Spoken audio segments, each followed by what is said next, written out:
Seguimos con la nota del director.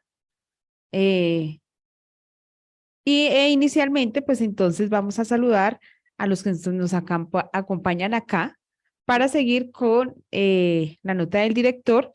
Y saludamos a Jairo Castro, a Ivy Andrea, Nancy Ramos, Angélica Rodríguez, Angélica Báez Torres, Dioses Azul Millonarios, Ruby Vargas, Gladys Osorio, Edison Gabriel Vaca, Claudia Galeano, Fabio Cruz y a Miguel Ángel Pardo. Muy buenos días al magisterio de la comunidad educativa que nos ven y nos siguen por Facebook Live de Renovación Magisterial, al programa Encuentros Pedagógicos. También un saludo a los que nos escuchan por la emisora Mariana y a quienes en el exterior nos siguen por nuestras páginas sociales. Hoy la nota del director se intitula El Mundial de Fútbol, tapadera fascista.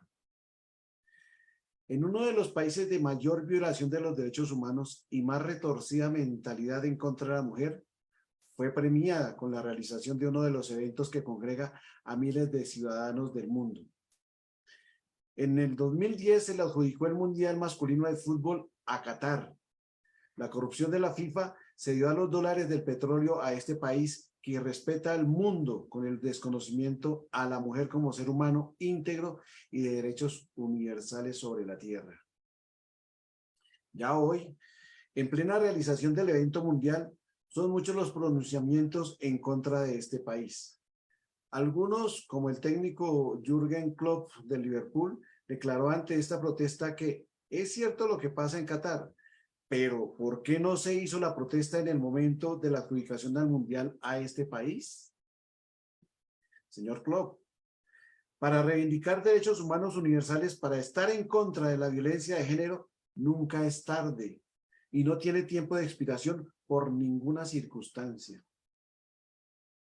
Además de la violación e irrespeto a otras culturas, se deben expresar en este mismo país y en este instante, ya que intenta obligar a los aficionados llegados a apoyar sus equipos, cumplan y respeten las violaciones de los derechos humanos de que son víctimas las mujeres, que asuman el rol sumiso de las mujeres, que se tapen como las mujeres humilladas en ese país, desconociendo la libertad de expresión, la libre personalidad, la libre cultura y tantas otras libertades de expresión de los ciudadanos de otros países. Incluso se desconoce en este país la expresión de otros géneros, mantiene la pena de muerte, la lapidación para estas expresiones sexuales. También hay que denunciar que a los trabajadores inmigrantes son sometidos a humillaciones y tratados como esclavos. No pueden cambiar de trabajo o irse del país sin el permiso de quien lo tiene a su servicio, como si fuera dueño de un ser humano, o mejor dicho, como si fuera su esclavo. Pero la historia de los mundiales de fútbol lleva en su historia de corrupción la adjudicación por dinero para tapar la mancha de genocidio, de estar al lado de regímenes fascistas como el de Qatar.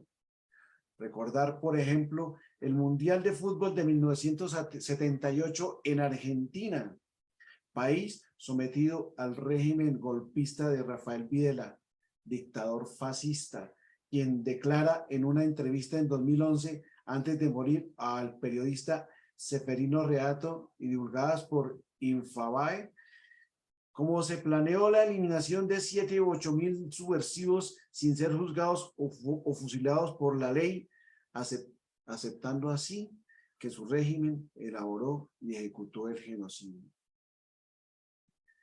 Pero este ritual de muerte se llevó a cabo con el respaldo y beneplácito de empresarios políticos que incitaban al derrocamiento de Isabel Perón. Habían intereses de los bancos y de otras empresas corporativas que asusaron el golpe de Estado en Argentina. Dice Seferino que le dijo que las desapariciones eran para no generar protestas dentro y fuera del país. Sobre la marcha, se llegó a la decisión de que esta gente desapareciera. Cada desaparición puede ser entendida como el enmascaramiento, el disimulo de una muerte. Con esta declaración asume la responsabilidad del magnicidio con el amparo político de banqueros e industriales de Argentina. En medio de esa masacre de 1978, Joao Elans, presidente de la FIFA, vende a Videla la realización del Mundial de Fútbol en el país austral. De esa manera, darle caramelo al pueblo argentino para acallarlo, para callar los gritos de las familias, de los sindicalistas, de las organizaciones sociales, de los voceros de los asesinados por el régimen fascista. El pueblo argentino tuvo la expresión en algunos partidos denunciando las masacres de que eran víctimas en ese momento. Pero la prensa del Mundial hizo cámaras para endiosar a Mario Kempes con la ilusión de ser campeones mundiales, tanto así que se rumora que el partido que goleó a la selección del Perú para poder llegar a la final, hubo hasta amenazas para que Argentina llegara a la final. La prensa se encarnó en estos hechos, pero no lo que ocurría en los batallones del ejército. Ensangrentados con los asesinatos de líderes estudiantiles, trabajadores, profesores, madres, frente a estos hechos, la prensa guardó un silencio cómplice. Sin lugar a dudas, esta política fascista la intentó el expresidente Duque, cuando pidió ser sede de la Copa América en medio de las masacres, en medio de la protesta social. El estallido social se expresó en las calles, logrando generar una opinión mundial, pese a que la prensa aliada a Duque desdibujaba la protesta señalando al movimiento de subversivo y vandálico. Con esos argumentos intentó tener sede de Colombia para ese evento y lo había logrado. Pero el pueblo colombiano estaba en las calles haciéndose escuchar y fue así como no logró que el entretenimiento del fútbol acallara la protesta social en Colombia. Pero el partido en Colombia sigue.